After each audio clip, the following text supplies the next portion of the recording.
الحمد لله نحمده ونستعينه ونستغفره ونؤمن به ونتوكل عليه ونعوذ بالله من شرور أنفسنا ومن سيئات أعمالنا من يهده الله فلا مضل له ومن يضلله فلا هادي له ونشهد أن لا إله إلا الله وحده لا شريك له ونشهد أن سيدنا وحبيبنا وشفيعنا وسندنا محمدًا عبده ورسوله صلى الله تعالى عليه وعلى آله وأصحابه وبارك وسلم تسليمًا كثيرًا كثيرًا. أما بعد فأعوذ بالله من الشيطان الرجيم. بسم الله الرحمن الرحيم. يا أيها الذين آمنوا اتقوا الله ولتنظر نفس ما قدمت لغد واتقوا الله إن الله خبير بما تعملون. وقال تعالى يا أيها الذين آمنوا إن تتقوا الله يجعل لكم فرقانا ويكفر عنكم سيئاتكم. وقال النبي صلى الله عليه وسلم الكيس من دان نفسه وعمل لما بعد الموت. قرآن مجید کی آیات تلاوت کی ہیں اور نبی صلی اللہ علیہ وسلم کی ایک حدیث. اللہ تعالیٰ سے دعا ہے اللہ تعالیٰ صحیح طرح سے بات کہنے کی، سننے کی، سمجھنے کی اور عمل کی توفیق عطا فرمائے.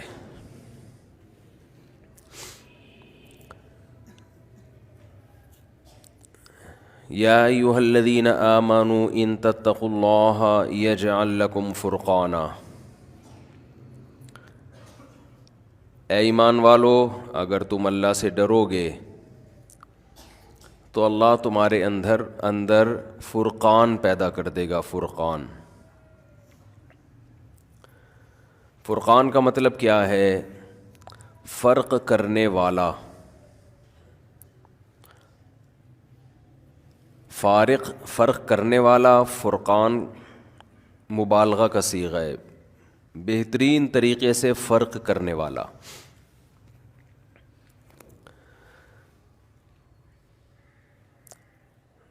آج کی زبان میں اس کو کہتے ہیں ڈفرینس. دو چیزوں میں ڈفرینس کیا ہے؟ یہ چیز ڈفرینٹ ہے اس دوسری چیز سے، دونوں چیزیں آپس میں خلط ملط نہ ہونے پائیں. تو یہ فرق کرنے کی صلاحیت کہ غلط چیز صحیح چیز کے ساتھ خلط نہ ہونے پائے، صحیح اور غلط کی تمیز ہو جائے. اس کی مثال ایسے ہے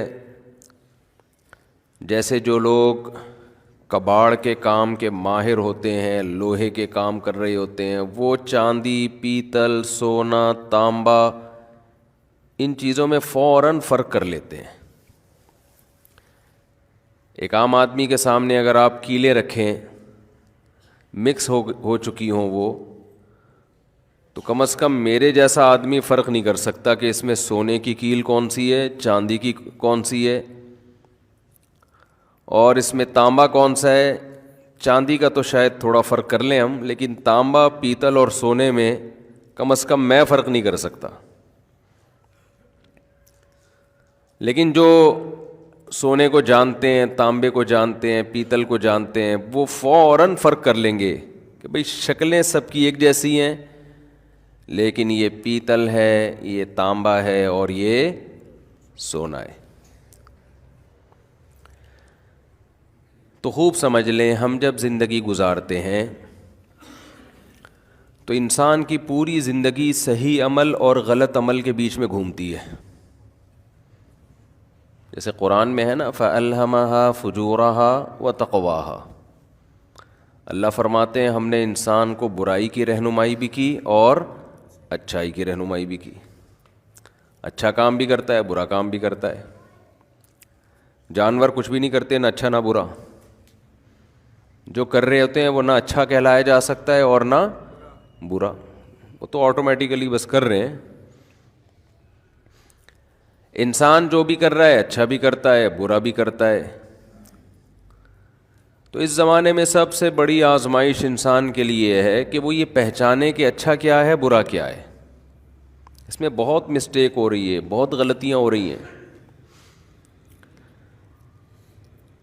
دنیا کے جو بڑے بڑے مسائل ہیں ان پر تو میں اکثر بات کرتا رہتا ہوں کہ دنیا میں جن قوموں کے پاس دین اور مذہب نہیں ہے ان کے ہاں تو بڑی بڑی برائیوں پر اچھے کا لیبل لگا دیا انہوں نے.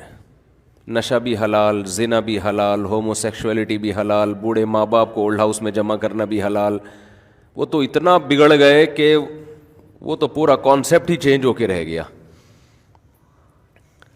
تو ان کو آج میں نہیں چھیڑوں گا، آج میں ہم جیسوں کو چھیڑوں گا.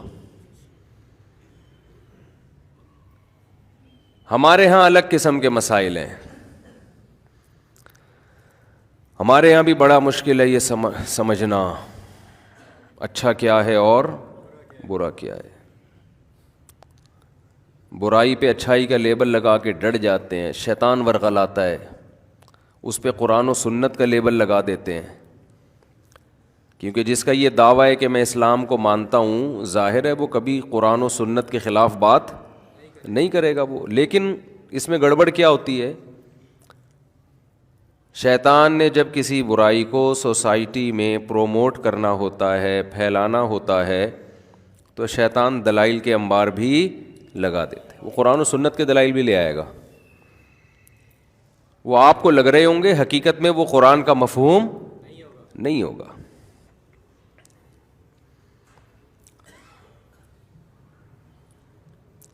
تو اللہ تعالیٰ نے کیا فرمایا اس آیت میں کہ اگر تم برائیوں سے بچو گے نا، تقوی اختیار کرو گے، اپنے دل میں اللہ کا خوف پیدا کرو گے، تو پھر اللہ تمہارے اندر یہ صلاحیت پیدا کر دے گا کہ تم میں اچھے اور برے کو سمجھنے کی تمیز پیدا ہو جائے گی. تم یہ فیصلہ کر سکو گے یہ صحیح ہے اور یہ غلط ہے. یہ غلط ہے دیکھنے میں صحیح لگ رہا ہے، حقیقت میں صحیح نہیں ہے. یہ حقیقت میں یہ صحیح نہیں ہے. آج کل کے مذہبی اسکالرز بھی بہت سارے تحریف کر رہے ہیں دین کی. پھر انسان جو ہماری ینگ جنریشن ہے گناہ کی طرف جاتی ہے، وہ بھی گناہ پہ اچھائی کا لیبل لگا دیتی ہے. یہ جتنے نشے کرنے والے لوگ ہیں ان کو پہلی دفعہ تو اندازہ ہوتا ہے کہ یہ غلط ہے. شیطان ایک برائی کو مزین کرتا ہے. قرآن میں اللہ نے شیطان کا جو کردار بیان کیا ہے وہ کردار یہ نہیں ہے کہ وہ گناہ کروائے گا تو صحیح، لیکن کیسے کروائے گا؟ جگہ جگہ قرآن یہ بیان کرتا ہے وَزَيَّنَ لَهُمُ الشَّيْطَانُ أَعْمَالَهُمْ. برائی کو مزین کر کے پیش کر دیتا ہے شیطان. برائی کو کیا کر کے پیش کرتا ہے؟ مزین. گوبر رکھا ہوا ہے برتن میں، اس پہ چمک پٹیاں لگا دی آپ نے، اس پہ چاندنی لگا دی آپ نے اوپر، تو آپ کسی کے سامنے پیش کریں گے، وہ کہے گا کتنا خوبصورت گفٹ دیا اس نے مجھے. ہوگا وہ گوبر. اچھی پیکنگ سے کیا گوبر قیمتی چیز بن جاتا ہے؟ اور گندی پیکنگ سے کیا قیمتی چیز گوبر بن جاتی ہے؟ سونا رکھا ہوا ہو کہیں، پیکنگ اس کی خراب ہو، گولڈ ہے یا کوئی ڈائمنڈ ہے، گندے سے پان کے کاغذ میں نا جس میں پان کی پیکیں لگی ہوئی ہوں اور ربڑ بینڈ سے اس کو باندھا ہوا ہو، آپ کو اگر پتا ہوگا اس کے اندر ہے گولڈ تو آپ اپنے ہاتھ بھی گندے کر لو گے. گٹر میں بھی پڑا ہوا ہوگا نا، گھس کے نکال لو گے، تھوڑی دیر کے لیے بھنگی بننا پسند کر لو گے آپ.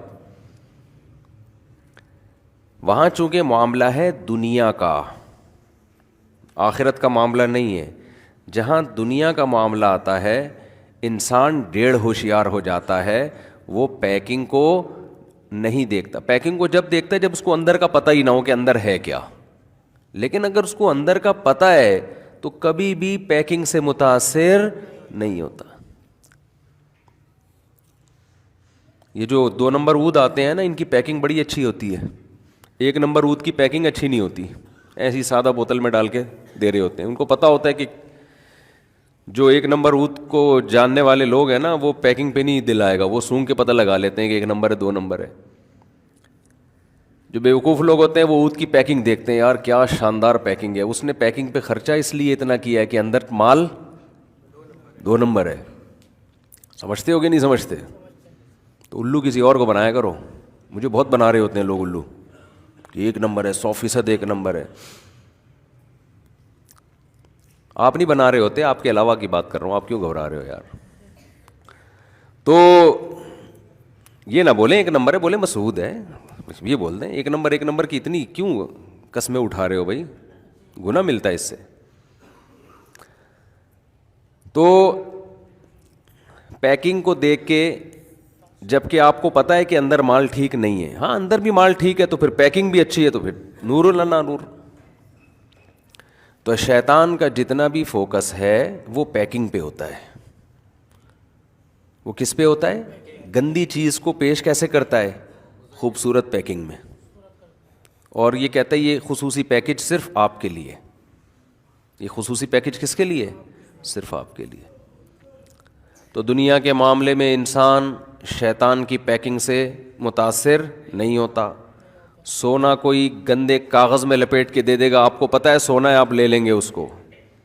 یہ نہیں دیکھیں گے دیکھنے میں اچھا لگ رہا ہے کہ نہیں لگ رہا. لیکن جہاں معاملہ آتا ہے آخرت کا، وہاں بعض مذہبی اسکالرز بھی گھنے بن جاتے ہیں، لوگوں کو الو بناتے ہیں. وہاں جب آپ کو شیطان گناہ کی طرف لے کے جاتا ہے، آپ کا ضمیر کہتا ہے یہ 100% غلط کر رہا ہوں میں، یہی کام کوئی اور کرے تو مجھے برا لگے گا، میں کر رہا ہوں تو غلط کر رہا ہوں. شیطان دلائل کے تانے بانے لگاتا ہے، ملاتا ہے. ایکچولی میں مجبور ہوں، اصل میں ڈپریشن میں ہوں، میں نے اگر شراب نہیں پی، میں نے اگر نشہ نہیں کیا تو اس سے زیادہ ٹینشن میں چلا جاؤں گا. آج مہنگائی کا دور ہے، یہ ہے وہ ہے، میں نے اگر حرام نہیں کھایا تو مجبوری ہے بھائی، گھر کا گزارا کیسے ہوگا، چور ڈاکو نہ بن جاؤں. میں نے اگر زنا نہیں کیا تو میں ڈپریشن کا مریض بن جاؤں گا. اچھا اسی سے مجھے یاد آیا ایک اور بیماری باقاعدہ ڈاکٹر آرڈر پہ لوگوں میں پھیلا رہے ہیں. ایک اور گندگی غلاظت ایسی ہے، باقاعدہ ڈاکٹروں نے ٹھیکہ اٹھا لیا ہے کہ لڑکوں کو اس گندگی میں مبتلا کرنا ہے. حیا کے خلاف بات ہے لیکن مجبوراً بولنا پڑ رہا ہے. میں نے اس ٹاپک پر میں نے بہت 1 آدھ دفعہ زندگی میں بیان کیا ہوگا، وہ بھی ہلکا پھلکا. لیکن ایک برائی باقاعدہ آرڈر پہ پروموٹ کی جائے، آرڈر پہ پھیلائی جائے اس کو، تو پھر اس کے خلاف کھل کے بولنا مجبوری ہے. بہت سے ڈاکٹر آپ کو یوٹیوب پہ نظر آئیں گے جو لڑکے ہاتھ سے اپنی خواہش پوری کرتے ہیں، اس کو پروموٹ کر رہے ہیں باقاعدہ. کوئی نقصان نہیں ہے، کہہ رہے ہیں صحت کا دن میں 10 دفعہ کریں، 15 دفعہ کریں، کوئی نہ صحت کو نقصان ہے. بہت احتیاط یہ کر لیتے ہیں، کہتے ہیں بھائی مذہب کے معاملات تو علماء سے پوچھو، لیکن میڈیکلی کوئی نقصان نہیں ہے، 10 دفعہ کرو، 15 دفعہ کرو، کوئی نقصان نہیں ہے. یہ 100% غلط ہے. یہ ایسا ہی ہے جیسے کل انہوں نے ہمیں انڈے چھڑوا دیے تھے، انڈے کی زردی کہ کولیسٹرول پھیلتا ہے. کتنی ایک نسل انڈوں سے محروم رہی ہے. سفیدی میں تو وہ ذائقہ ہی نہیں ہے یار جو زردی میں ہے. اب آپ سے کیا شرمانا، صبح 3 انڈے کھا کے بیٹھا ہوں میں الحمدللہ، اللہ کے فضل سے، آپ کی دعاؤں سے. سردی میں تو مزہ ہی انڈے کا ہے یار. غریب کے لیے، میں غریب نہیں ہوں لیکن ایک مثال دے رہا ہوں، غریب کے لیے سب سے سستا ترین پروٹین کا خزانہ کیا ہے؟ انڈا. یعنی سستے میں اتنے پروٹین جتنے انڈے میں ہوتے ہیں کسی اور چیز میں نہیں ملتے اس قیمت میں. کتنے طویل عرصے ڈاکٹروں نے کہا انڈے کی زردی مت کھاؤ. میں تبھی کہتا ہوں میڈیکل سائنس سے فائدہ اٹھاؤ، باپ نہ بناؤ قرآن و سنت کے مقابلے میں کسی کو اپنا. آپ کہہ سکتے ہیں، بہت سے ڈاکٹر کہہ سکتے ہیں مفتی صاحب ڈاکٹروں کی فیلڈ میں ٹانگ اڑا رہے ہیں. میں کبھی بھی ٹانگ نہیں اڑاتا ڈاکٹروں کی فیلڈ میں، میں تو اس کے خلاف ہوں. لیکن ڈاکٹر کی تحقیق اگر یاد رکھو قرآن کے اگینسٹ جا رہی ہے نا، اسلام کے اگینسٹ جا رہی ہے، تو سمجھ لو کہ خدا کے علم سے آگے کوئی نہیں جا سکتا. اسلام دین فطرت ہے میرے بھائی. جو فطرت کے اگینسٹ چیز ہے اس سے صحت کبھی بھی ٹھیک نہیں ہو سکتی، برباد ہوگی صحت اس سے. نیچر سے بغاوت کر رہے ہو یار تم، تو ان ڈاکٹروں کی تحقیق کل بدل جائے گی، برباد ہو جاؤ گے آپ لوگ. مت کرو وہ کام جو اللہ اس کے رسول صلی اللہ علیہ وسلم نے منع کیا. دیکھو یہ جو میں نے قرآن کی آیت پڑھی نا ابھی، اس پہ بھی فٹ ہوتی ہے. اللہ کیا کہتے ہیں؟ اگر تم اللہ سے ڈرو گے نا، شریعت پہ چلو گے، اللہ تمہارے اندر حق اور باطل کو سمجھنے کی صلاحیت پیدا کر دے گا.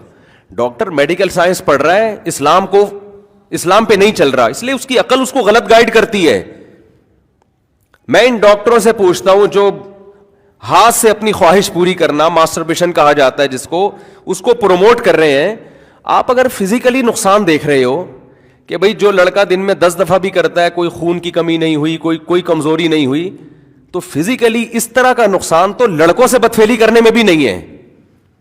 کوئی بدبخت آدمی لڑکوں سے بدفعلی کرے، میڈیکل ٹیسٹ کراؤ تو کچھ بھی نہیں آئے گا، اس میں کوئی ویکنس نہیں آئے گی، لیکن سیکشولی وہ بیڑا غرق ہو جائے گا اس کا. اس کے جو ہارمونز جو سیکس کو کنٹرول کرتے تھے، جو سیکس پیدا کرنے کے لیے جو ہارمونز چاہیے، وہ اللہ نے بنائے عورت کے لیے. وہ جب سیٹ مرد پہ ہو گیا تو وہاں کس کام کا رہے گا؟ وہ جا کے اس کی ڈیزائر وہاں تھوڑی پوری ہوں گی. نہیں آ رہی میرا حال ہے بات سمجھ میں؟ تو اللہ نے یہ جو آپ کے اندر سیکس کا جذبہ رکھا ہے، یہ ہاتھ کے لیے رکھا ہے یا عورت کے لیے رکھا ہے؟ یہ کو ہاتھ پہ آپ نے سیٹ کر دیا، ادھر تو بیڑا غرق ہو جائے گا آپ کا.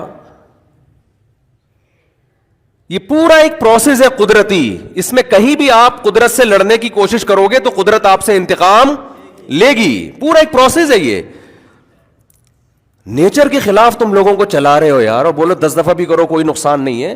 نقصان کا یہ مطلب نہیں ہوتا کہ میڈیکل ٹیسٹ کروایا تو بلڈ کی کتنی کمی ہوئی ہے اس میں، یا کتنی ہڈیاں کمزور ہو گئی، وہ تو نہیں ہوتا. تو 20 دفعہ بھی کر لے شاید کچھ نہ ہو. جو ہارمون سیکس پیدا کرنے کے لیے قدرت نے رکھے ہیں، جو عورت کو دیکھ کے ہوتے ہیں، پھر اس کی تکمیل عورت کے ملاپ سے ہوتی ہے، ایک خاص پروسیس رکھا ہے. آپ اس پروسیس سے ہٹو گے تو وہ سارا ہارمونز کا جو سسٹم ہے وہ ایسی کی تیسی ہو جائے گی اس کی. لوگ اس پہ کہہ رہے ہوتے ہیں وہ جو 20 دفعہ ایک دن میں کیا کرتا تھا، بچے تو اس کے بھی ہیں. تو بچے پیدا کرنا کوئی کمال کی علامت؟ وہ تو ایک اسپم بھی کہیں سے بھی چلا جائے بچہ پیدا ہو جاتا ہے. اس کے لیے کوئی ٹارزن بننے کی ضرورت نہیں ہے اس کے لیے. نہیں یاری میرا غلط بات سمجھ میں؟ اس کے لیے کوئی بہت زیادہ پاورفل ہونے کی ضرورت نہیں ہے. اس کے لیے تو اسپم جو ہے وہ صحت مند ہو، بس اتنا کافی ہے. میں مانتا ہوں کہ حکیموں نے جس طرح سے آج ینگ جنریشن کو ڈرایا ہوا ہے، بعض جعلی حکیموں نے، وہ ایسا نہیں ہے، لیکن ایسا بھی نہیں ہے جیسا یہ کہہ رہے ہیں. ایک ڈاکٹر صاحب ہے، ان کا بیان میں نے سنا، وہ تھوڑا سا معتدل، ان کا اعتدال بھی آپ دیکھیں. اس لیے کہہ رہے ہیں کہ پہلے کیا ہے، کھوپڑی ہے.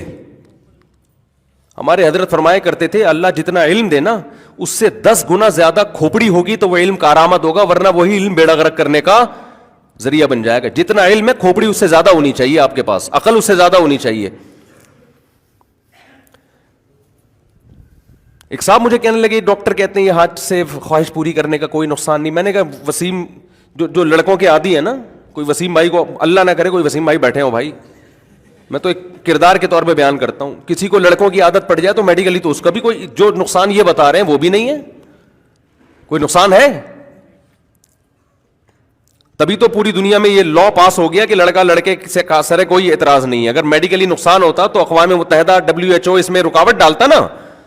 لیکن یہ نقصان کیا کافی نہیں ہے کہ اس کا جو اللہ نے اس میں ہارمونز رکھے تھے عورت کے لیے، اس کی ایسی کی تیسی. وہ حشر ہوتا ہے کہ لوط علیہ السلام اپنی قوم سے کہہ رہے ہیں ان عورتوں سے شادی کرو، وہ کہہ رہے ہیں ما لنا فی بناتک من حق، ہمیں عورت میں کوئی دلچسپی نہیں ہے. وہ سیٹسفائی عورت سے ہو ہی نہیں رہے.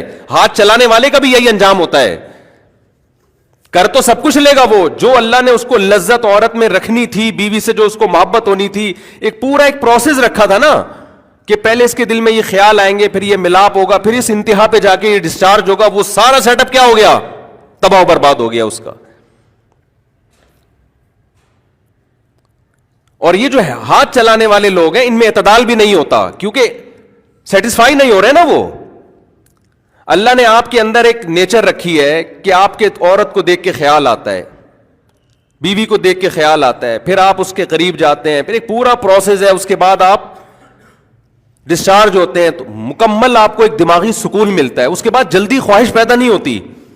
ہاتھ چلانے والا دن میں 10 دفعہ یہ کام کر رہا ہوتا ہے پھر بھی سیٹسفائی نہیں ہوتا. بیوی کے پاس تھوڑی 10 دفعہ کوئی ٹارزن، کوئی بہت بڑا ٹارزن ہو وہ بھی نہیں جا سکتا 10 دفعہ. تو آپ بتاؤ ایک کام جو 24 گھنٹے